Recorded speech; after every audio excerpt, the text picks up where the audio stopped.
Bienvenue dans Yu-Gi-Oh! Duel des Rois. Précédemment dans le Duel des Rois, Zulu a remporté son premier match contre Yubel, mais a succombé face au deck Bandiken joué par Pikani. Xari, quant à lui, a battu facilement cette dernière et la première place du classement se dispute entre ces trois challengers. Yubel, qui n'a remporté aucun match, compte bien renverser la balance et montrer que rien n'est joué dans le Duel des Rois. Aujourd'hui, deux duellistes que tout oppose, capillairement parlant surtout. Yubel contre Xari.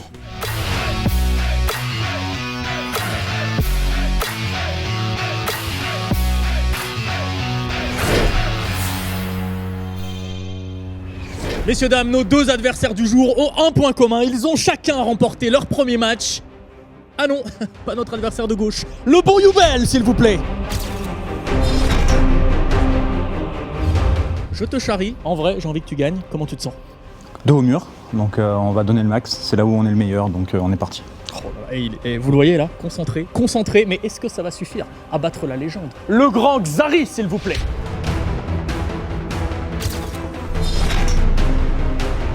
Ah là là, qui arrive en détente, Xari. Tu vas tout donner aujourd'hui. Bah, je pense que les chiffres ne mentent pas, je suis le meilleur, donc je vais juste assurer quoi. Très bien, ça promet du lourd. Dites-moi, vous savez quelle heure est-il? C'est l'heure du duel. Bon, Yubel, je le connais bien, il m'avait battu la dernière fois qu'on avait fait un duel sur du compétitif. Cette fois-ci, c'est du rétro, j'espère bien le battre.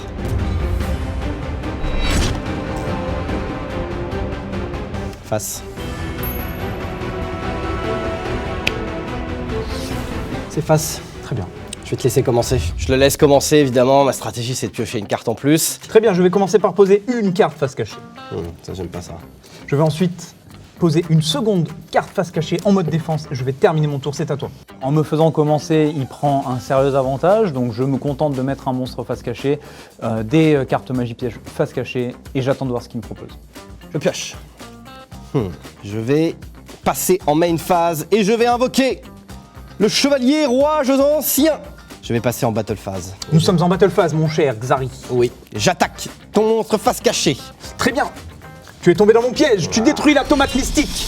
Je vais du coup déclarer son effet depuis le cimetière qui va me permettre d'invoquer un monstre directement depuis mon deck Ténèbres avec maximum 1500 points d'attaque. Ce que je vais faire immédiatement. Ouais, fais donc. Malheureusement, la première carte que j'attaque, tomate mystique, et du coup il me fait une invocation spéciale juste derrière. Ça met pas très bien. Je vais donc invoquer spécialement le Géroïde des Ténèbres et activer directement son effet. Qui est, lorsqu'il est invoqué, je vais cibler un monstre face recto sur le terrain et il perdra 800 points d'attaque. Ok. Je vais poser une carte face cachée. Une deuxième carte face cachée. Et je vais dire à ton tour. Très bien. Je vais piocher. Je vais invoquer, en mode attaque, le Spectre Revenant. Son effet, lorsqu'il est détruit au combat à chacune de mes stand-by phases, je pourrai m'acquitter de 1000 points de vie pour le faire revenir sur le terrain. Je vais ensuite équiper le pendentif noir à mon Géroïde des Ténèbres. Je vais augmenter son attaque de 500 points. Si cette carte quitte le terrain et va au cimetière, je t'infligerai directement 500 points de vie. Mon monstre a donc 1700 points d'attaque. Le tien n'en a que 1000. Je vais donc décider de rentrer en battle phase, Xari. Je vais tenter d'attaquer avec mon Géroïde. Bien joué. Aïe, c'est les pertes de 700 points. Mon Spectre Revenant attaque directement Xari et inflige-lui 1500 points d'attaque. 8500 points. Non, 1500. Hein. 1500. 1500, ok, je prends. Très bien. Les points de vie sont des ressources. Je vais piocher. Je pioche une carte. Je vais activer directement cette carte, le château roi jeux anciens. Oh là là là. Oh, la carte qui met des compteurs du coup. Puis, je vais poser une carte face cachée. Très bien. J'augmente donc le compteur.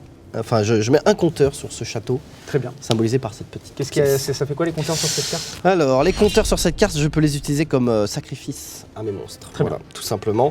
Et aussi, tous les monstres rouages anciens gagnent 300 d'attaque. Pour l'instant, je n'ai pas de monstres rouages anciens. Je vais dire à toi. Je vais piocher donc une carte.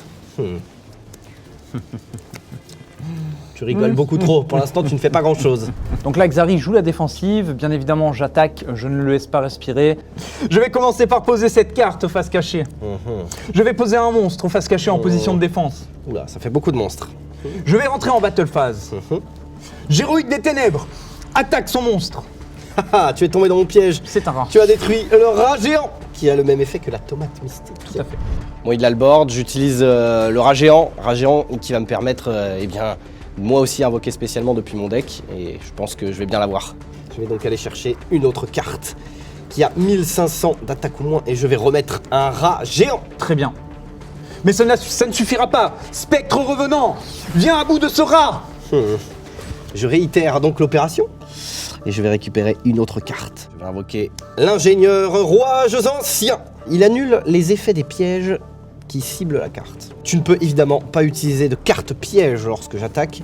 Et si à la fin de la damage step, si j'ai attaqué, je peux détruire une MP sur le terrain, n'importe laquelle. Je vais donc terminer mon tour là-dessus. C'est tout? C'est à toi, mon cher Xari. Pouah, ridicule. Je pensais évidemment que j'étais sans défense, mais bon, je t'avais bien eu, c'était un piège. Je commence à vraiment me sentir un petit peu bloqué, donc j'espère avoir vite les pièces de mon combo pour m'en sortir. Je pioche.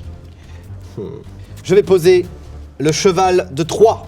Le monstre qui permet Double sacrifice. de double sacrifice. Et il y a un compteur du coup supplémentaire depuis le soldat ainsi que le cheval. Et donc à 3 compteurs. Hein. Je vais attaquer avec ingénieur rouage ancien, ton jeton. Alors avant juste, je veux revérifier quelque chose.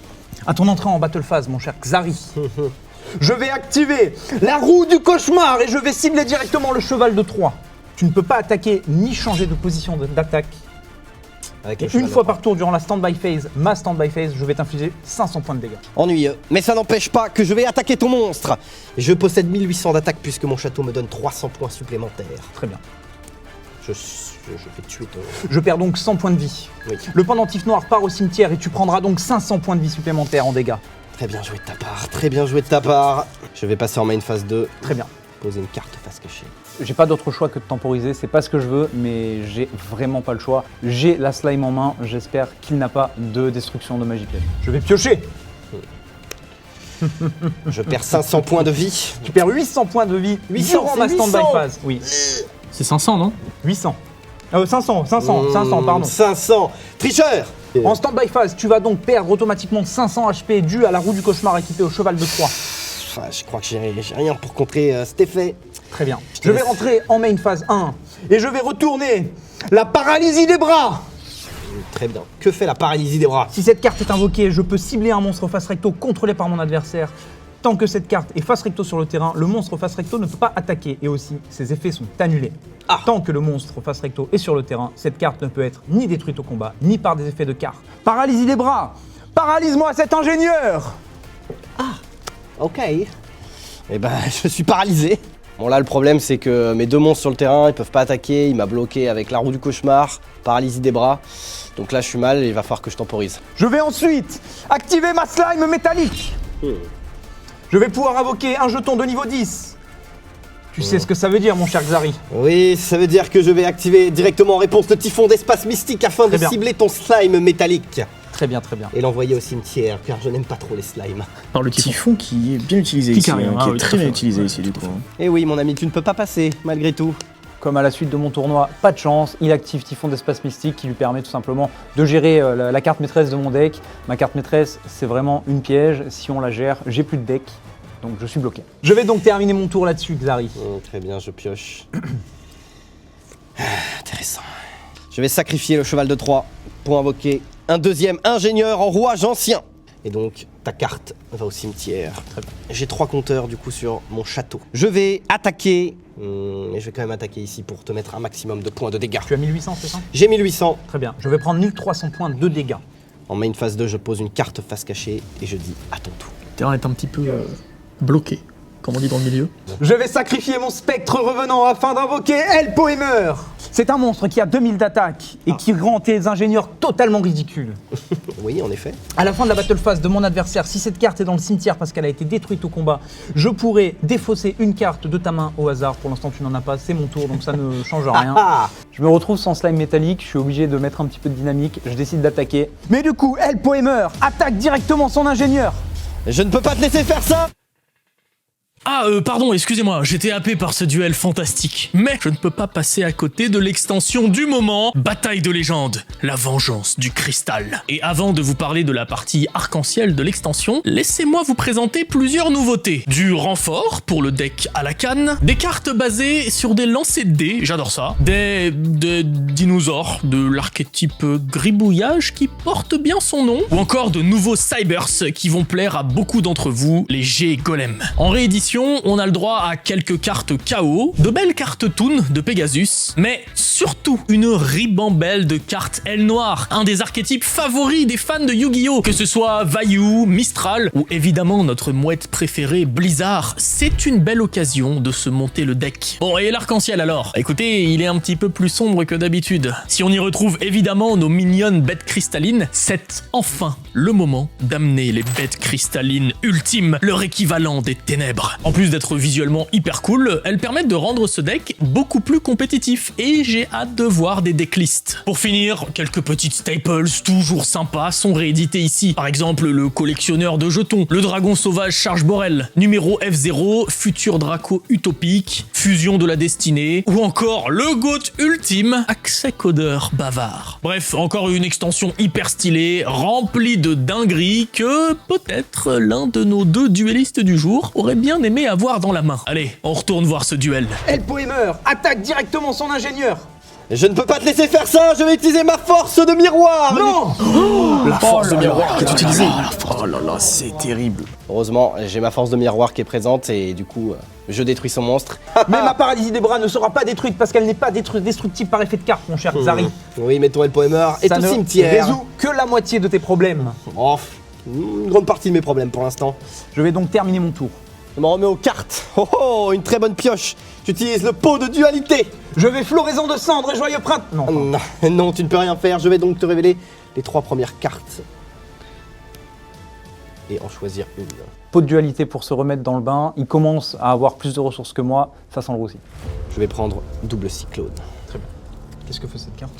Je cible une magie piège que je contrôle et une magie piège que tu contrôles. Et je les détruis. Je n'ai pas envie de voir le dieu égyptien slime. J'imagine bien. Et je vais passer en battle phase, mon ami. Je vais attaquer avec l'ingénieur directement. Ta paralysie des bras. Très bien, je vais reprendre à nouveau 1300 points de dégâts. Très bien, je passe en main phase 2. Je pose cette carte dont tu ne connais pas l'identité. Non, je ne sais pas de quoi tu parles. À toi. Je vais piocher une carte. À chaque fois, tu rigoles. Hein. Je vais commencer par passer ma paralysie des bras en mode défense. Ouais. Il serait temps. Quel magnifique move de Yubel. Qui lui aura pris 3 tours, mais il a réussi à le faire. Je vais invoquer normalement Drillago. Drillago, c'est un monstre qui dit que si tous tes monstres contrôlés ont une attaque de minimum 1600 points d'attaque, je vais pouvoir mener directement une attaque directe. Ok. Et continuer d'amenuire tes points de vie. Je vais donc décider de rentrer en battle phase. Drillago, attaque. Ça pique. Ça pique, je commence à avoir peu de points de vie, j'aime pas trop ça. C'est à toi, mon cher Xari. À moi, je pioche. Je crois que je ne vais pas faire grand chose à part passer en battle phase et attaquer ton Drillago là. Très bien, je vais prendre 200 points de dégâts. Voilà, à toi de jouer. Je pioche. T'es bien souriant. J'ai l'impression que c'est du bluff. Mon cher Xari, tu connais très bien cette carte. J'invoque le disciple de Ra. Intéressant, intéressant. Fais donc. Je vais déclarer son effet qui va me permettre de pouvoir invoquer spécialement 2 disciples de Ra depuis le deck. Le climax. L'œil du mille. Je vais en invoquer un premier. Je vais en invoquer un deuxième. Je vais ensuite poser une carte face cachée. Et je vais terminer mon tour. Alors je vois qu'il a joué ses 3 disciples. Donc ça sent mauvais puisque s'il a Ra en main, je risque de passer un mauvais quart d'heure. Avant que tu termines ton tour, je vais utiliser double cyclone.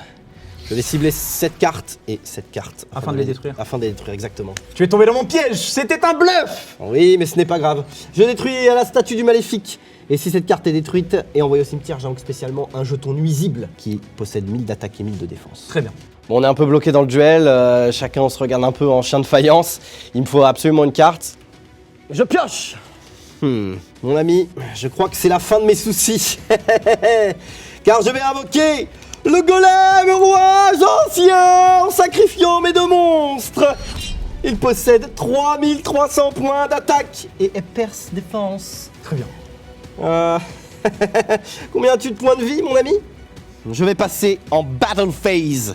Je vais attaquer avec le golem roi ancien, évidemment. ta paralysie des bras. Très bien, je vais prendre 1900 points de dégâts. 1900. Je vais attaquer avec l'ingénieur roi ancien, le disciple de Ra, en position d'attaque. Très bien, je vais prendre 700. 700 700 points. supplémentaires. Exactement. Je vais passer en main phase 2, je vais poser une carte face cachée. Heureusement, je pioche ma carte maîtresse, le golem. Et honnêtement, là, je vois mal comment il peut remonter. Alors, à toi, Yubel, est-ce que tu pourras passer mon golem? Je pioche ancien.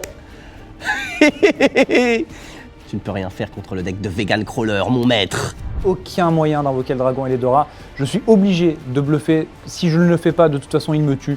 Donc je prends un petit délai de réflexion. Je crois que c'est la fin, Yubel. Et Yubel qui se rend compte qu'il finalement ne possède rien dans sa main, à part des monstres. Je vais donc passer mes 2 disciples de Ra en mode attaque. Très bien. Je vais poser la carte qui me donnera la victoire. Qui te donnera la victoire. Je vais rentrer en battle phase. C'est qu'en fait, tu En battle phase, il rentre en battle phase. Disciple de Ra attaque son ingénieur. Bien évidemment, j'ai moins de HP et je vais donc perdre 600 points de vie. Et je vais me crash et être détruit. Que fait-il? C'est sur ce move que je terminerai mon tour, mon cher Xari. Bon, Auras-tu l'audace de m'attaquer? Je pose ma carte face cachée, je lui fais des grands sourires, un air vraiment confiant et on espère que ça passe. je pioche. Je vais réfléchir en stand-by phase. Réfléchis donc. Les analyses sont formelles. T'as un move à chier. Je ne comprends pas trop ton move. Je suis en battle phase et je vais sceller le sort de ce duel en attaquant ton disciple de Ra avec mon golem rouage ancien. Est-ce que tu es sûr? Je suis sûr. C'est ta dernière chance de faire marche C'est arrière. clairement, je suis certain, t'attaquer ici. Le bluff n'aura pas marché, mon ami. Malheureusement, le bluff ne marche pas, il attaque et je suis obligé de m'incliner. Bon, Yubel, t'avais le meilleur deck, mais t'étais contre le meilleur adversaire, donc c'est pas grave si t'as perdu. Il était si proche de la victoire. Yubel, qu'est-ce qui s'est passé, Yubel? Explique-nous tes moves, explique-nous pourquoi tu as décidé de te cracher dans ton dernier tour. Je me suis dit, j'avais plus que ça. C'était un bluff. C'était soit je passais mon tour, il attaquait, soit je posais une carte que je ne pouvais dans tous les cas pas être sauvé avec. J'ai essayé de semer un petit peu le doute dans son esprit. Ça n'a pas marché, il a été lucide. Mais vous avez bien vu le duel, hein, compliqué. Au fond de moi, j'ai cru que tu faisais un move à la samouraï pour te sacrifier humblement. Mais non, c'était du bluff. J'ai le dragon et les Dora dans la main, je peux pas l'invoquer. Xari, on en parle de ce bluff? J'ai pas été bluffé. Tout simplement parce qu'il me restait beaucoup de ressources en fait, face cachée, et que je n'avais même pas trop peur. Même si mon golem était détruit, je pouvais quand même remporter le duel. Moi, ce que je vois, c'est que ce deck, joué par ce mec, ça fait des étincelles. La situation est que Xari a maintenant 2 points, il prend la tête de la poule. Yubel, malheureusement, tu ne pourras plus gagner ce championnat, mais il te reste un match pour quand même sauver l'honneur. Tout à fait. Qui peut encore te battre, Xari? Seul mon ami de toujours, Zulu, peut peut-être venir me battre. Et ça, on le saura dans un des prochains épisodes. On se retrouve très vite pour la suite de Yu-Gi-Oh! Duel des rois. Xari, bravo à toi, j'espère que tu vas aller encore loin, à charge de revanche. Bon bah pour l'instant je suis premier du classement, donc je suis assez confiant. Il faut que je gagne tous mes autres matchs. Nos 2 challengers du jour n'ont plus rien à perdre. Cisa! Joël, s'il vous plaît! La flûte d'invocation! Je l'ai! Non! Je vais attaquer directement tes points de vie à 2100. Oula, J'invoque. Est-ce que tout va se jouer là-dessus? Oh là là.